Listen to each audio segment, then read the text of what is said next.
जब थक जाए तो बता दीजिएगा असुरराज, हम स्वयं उठा लेंगे इस पर्वत को।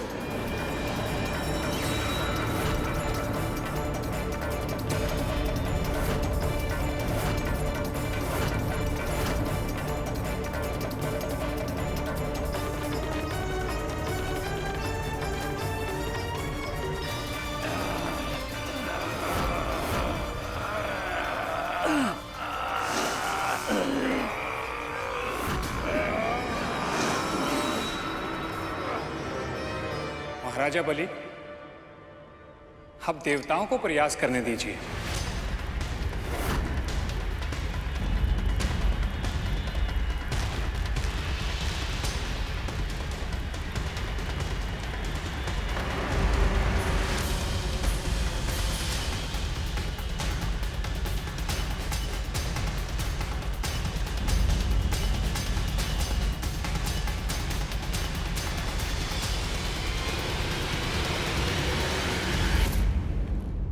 मां, आशीर्वाद दीजिए। आपका आशीर्वाद ही हमारे लिए सबसे बड़ी शक्ति है। सफल हो।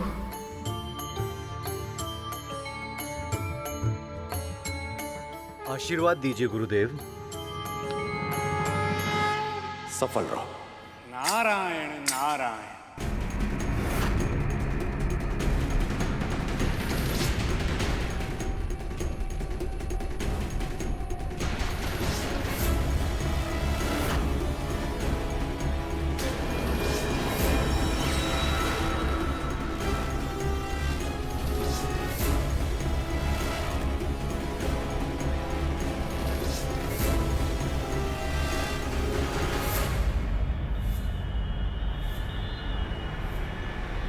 पुत्र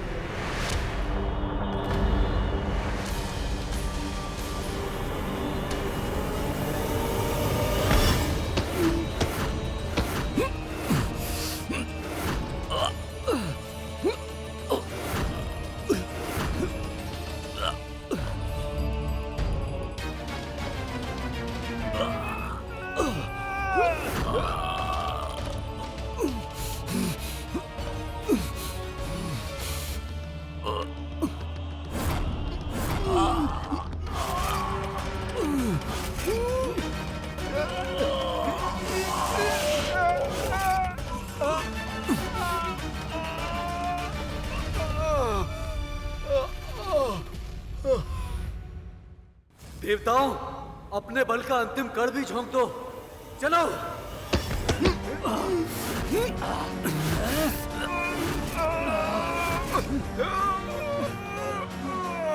देवराज, आप सब में अतः शक्ति है, आप इसे हार नहीं मान सकते। प्रयास कीजिए और प्रयास कीजिए। ये गरुड़ हमारा समर्थन कर रहा है या हमारा उपहास कर रहा है? देवताओं, और जोर लगाओ।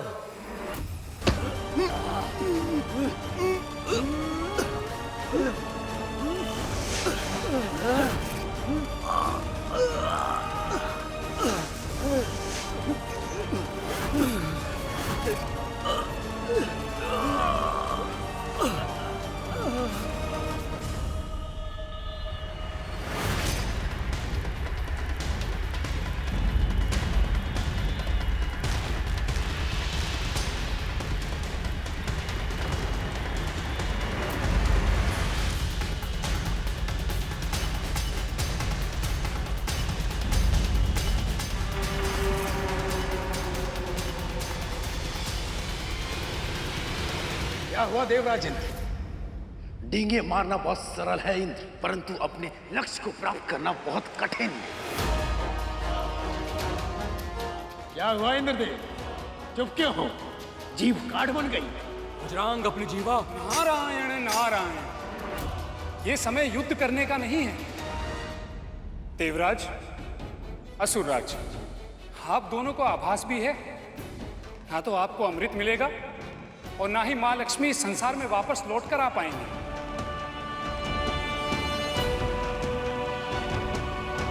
इसलिए एक दूसरे की असफलता पर प्रसन्न होने की बजाय कोई ऐसा उपाय सोचिए जिससे आप सफल हो जाएं। पर मुनिवर, और अब कर ही क्या सकते हैं हम? स्पष्ट है कि हम असुरों और देवताओं का बल इस कार्य के लिए पर्याप्त नहीं है। क्षमा कीजिए, परंतु आप दोनों के दृष्टिकोण अनुचित है। अब ये दास बताएगा हमें कि क्या उचित है और क्या अनुचित। यहाँ कोई दास नहीं है, सभी धर्म के सेवक हैं। बोलो गरुड़, क्या कहना चाहते हो तुम? प्रभु विष्णु ने देवता और दानवों को एक साथ संधि करने के लिए क्यों कहा था? इसका गुण अर्थ मुझे अब स्पष्ट हो रहा है दीदी माँ। इन दोनों को एक दूसरे की शक्ति बनना है। ये दोनों ही अब तक अलग अलग प्रयास कर रहे थे। यदि ये दोनों एक साथ, एक स्वर में, एक लय में चेष्टा करेंगे तो अवश्य मंदिराचल पर्वत को उठा पाएंगे।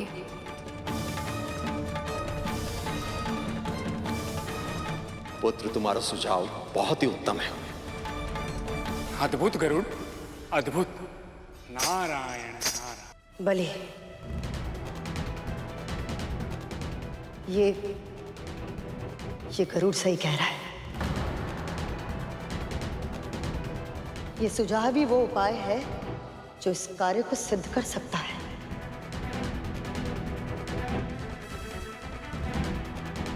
तैयार हैं असुरराज? आप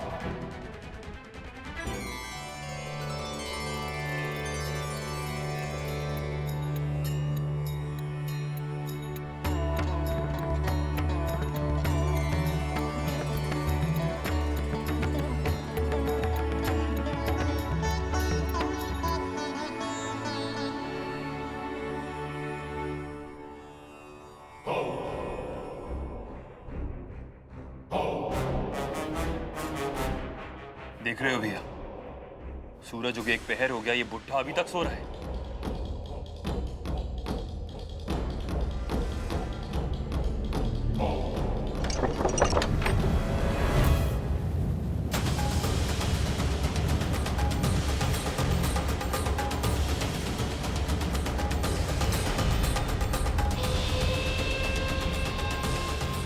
हम तो कुटिया के अंदर जा रहे थे, हम वन में कैसे आ गए?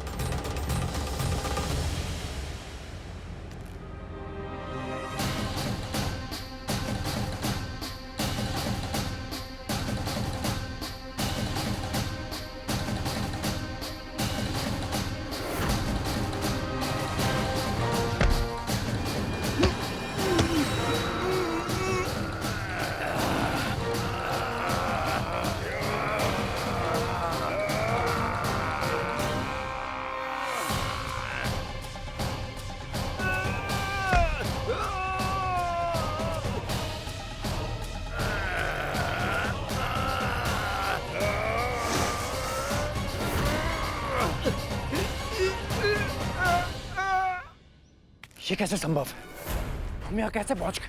भैया, ये अवश्य उस बुढ़े की माया है। माया हो या दृष्टि भ्रम, चाहे कुछ भी हो, मैं उसे इस महल से बाहर निकाल के रहूंगा।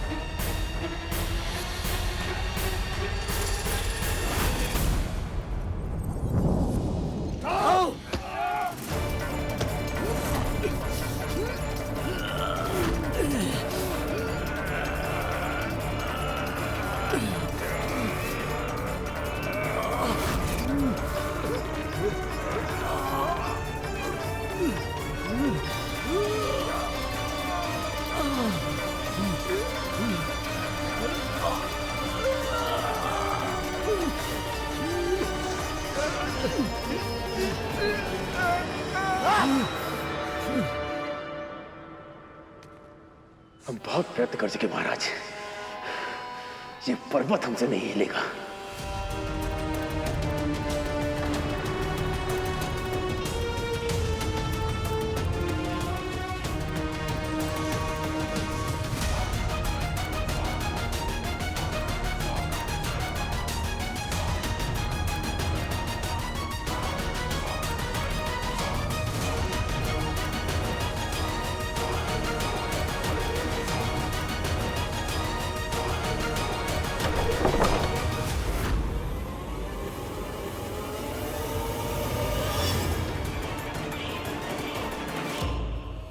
क्या हुआ?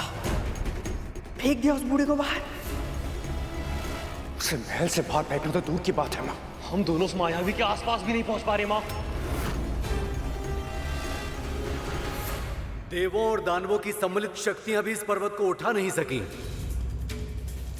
इतना अभिमान, इतनी स्वच्छंदता, जो समुद्र मंथन जैसे शुभ कार्य में सहयोग ना दे, उसका अस्तित्व होने का लाभ ही क्या है?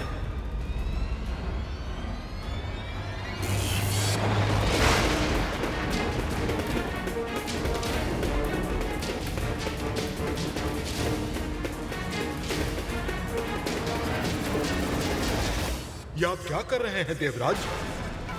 पहले तो आपने मेरे पंख काट दिए थे और अब आप मेरा अस्तित्व ही मिटा देंगे। हाँ, बिल्कुल ऐसा ही करेंगे यदि तू हमारे साथ नहीं चला तो। मैं आपके साथ चलना चाहता हूँ, इस शुभ कार्य में आपको सहयोग देना चाहता हूँ, परंतु मेरे पंख ना होने के कारण मैं अचल हो गया हूँ।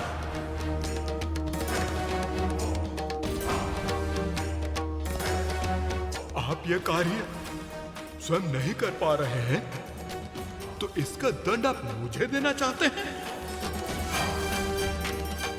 ये तो अनुचित है देवराज।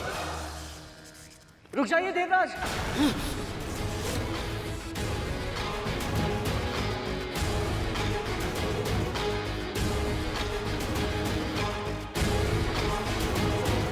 यदि आप क्रोध में आकर पर्वत को ही काट देंगे तो हमें मथनी कहां से मिलेगी? और यदि मथनी नहीं मिलेगी तो समुद्र मंथन कैसे होगा? कृपया शांत हो जाइए और इन्हें उठाने का कोई और उपाय सोचिए। हाँ पुत्र, क्रोध से ये समस्या नहीं सुलझेगी। यदि तुमने वज्र का प्रहार किया तो आघात मंदराचल पर्वत पर नहीं बल्कि समुद्र मंथन की संभावना पर होगा।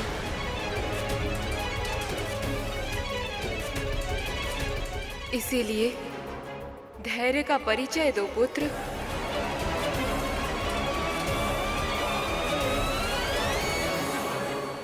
यदि देवता और असुर दोनों मिलकर भी इस पर्वत को उठा नहीं पा रहे तो कैसे उठेगा ये पर्वत? तुमल, हाँ तू क्या तुम भी वही सोच रहे हो जो मैं सोच रहा हूँ? कम से कम हम उस बुड्ढे के पास पहुंचने में सफल तो हुए थे। अब हमें ही कोई मार्ग खोजना होगा इन्हें उस बुड्ढे से छुटकारा दिलाने का, ताकि माँ हमसे फिर से प्रसन्न हो जाए। हाँ, वैसे भी हम जब से गरुड़ के साथ गए हैं ना, माँ हमसे रुष्ट रहती है। इस अवसर का लाभ उठाना होगा हमें। अब देखो प्रभु, कालिया और तक्षक के असफल होने का कारण मैं समझ सकता हूँ। उनके हृदय में एक वृद्ध के प्रति दुर्भावना है, उन्हें हानि पहुंचाना चाहते हैं वो। परंतु देव और दानव क्यों असफल हो रहे हैं? वे दोनों तो मिलकर धर्म का ही कार्य कर रहे हैं। देव और दानव दोनों अपने अपने बल का प्रयोग कर रहे हैं और मंदराचल के बल को समझ ही नहीं पा रहे। जो उनकी दृष्टि के सामने दोनों में अहंकार अपने चरम पर, और यही अहंकार मंदराचल पर इनकी विजय के मार्ग में पर्वत बनकर खड़ा हो गया। जब तक देवों और दानवों को यह तथ्य समझ नहीं आ जाता, तब तक मंदराचल अपनी जगह से तनिक भी नहीं हिल पाएगा। तो प्रभु, इनको यह तथ्य समझाएगा कौन? आप सब ऐसे हार नहीं मान सकते। यदि आपने आशा त्याग दी तो मथनी नहीं मिलेगी, और यदि मथनी नहीं मिली तो मंथन नहीं होगा, और यदि मंथन नहीं हुआ तो प्रभु विष्णु और माता लक्ष्मी सदैव सदैव के लिए विरह की अग्नि में जलते रहेंगे। वो कभी एक नहीं हो पाएंगे।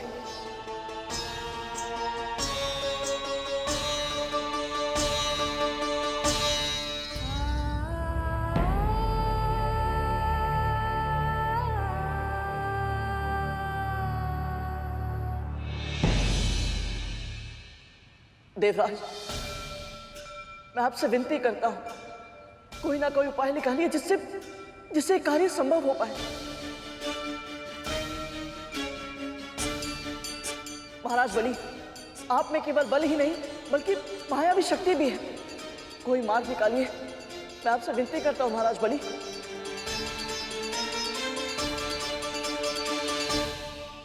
महर्षि, महर्षि आप तो गुरु हैं, यदि आप मार्गदर्शन करेंगे तो इस समस्या का समाधान अवश्य निकलेगा।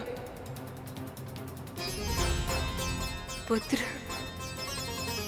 यदि कोई समाधान होता तो अब तक पता चल चुका होता।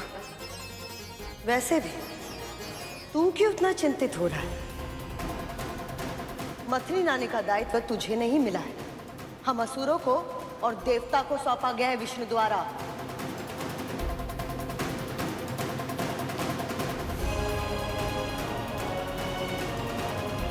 हाँ देवी माँ, आप सही कह रही हैं। ये दायित्व तो मेरे बड़े भाइयों को सौंपा गया था, परंतु इस पूरी प्रक्रिया की एक छोटी सी कड़ी मैं भी तो हूँ।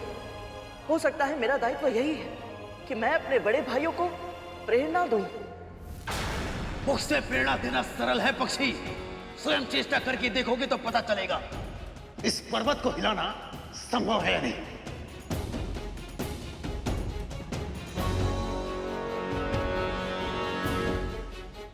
तुझ में तो एक सहस्त्र इंद्र का बल है ना,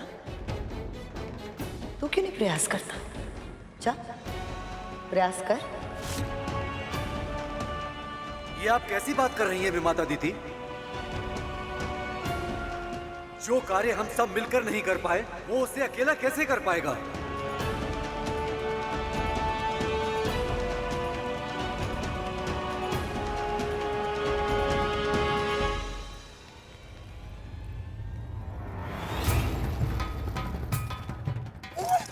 देख रहा है तू?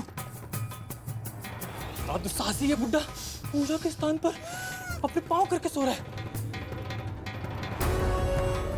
भगवान श्री नारायण का इतना घोर अपमान। तू अभी जा और उसके दोनों पांव खींचकर इसे अभी उठा दे। नहीं नहीं नहीं, मेरा जाना उचित नहीं होगा। मैं काम करता हूँ, मैं दृष्टि रखता हूँ। तू जा और इसकी दृष्टता का दंड दे इसे। जा जा जा, विजय भाव, विजय भाव। मैं जाना तो चाहता हूँ, यदि मेरा हाल भी काली और तक्षक भैया जैसा हुआ तो। नहीं नहीं नहीं, मैं नहीं जाऊंगा। तू जा, तू जा। सच पूछो तो मैं भी यही बात सोचकर भयभीत हूँ। एक कार्य करते तब तो दोनों एक साथ चलते हैं। चल।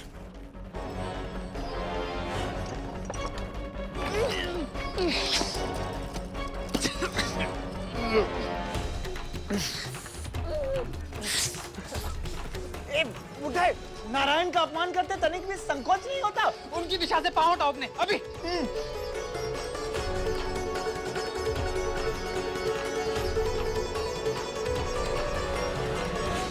नहीं, ये कार्य मेरे लिए असंभव है। क्यों, भयभीत हो गया?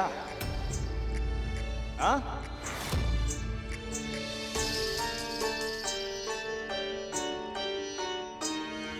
बात भय की नहीं है, परंतु सत्य से मुंह भी तो नहीं मोड़ा जा सकता। मेरी समस्त शक्ति मिलकर भी इस विशाल पर्वत के एक कण को हिला नहीं सकती। यदि मुझ में सामर्थ्य होता तो मैं प्रयास अवश्य करता, परंतु मुझे नहीं लगता कि मैं इतना शक्तिशाली हूं कि इनकी शक्ति को चुनौती दे सकूं।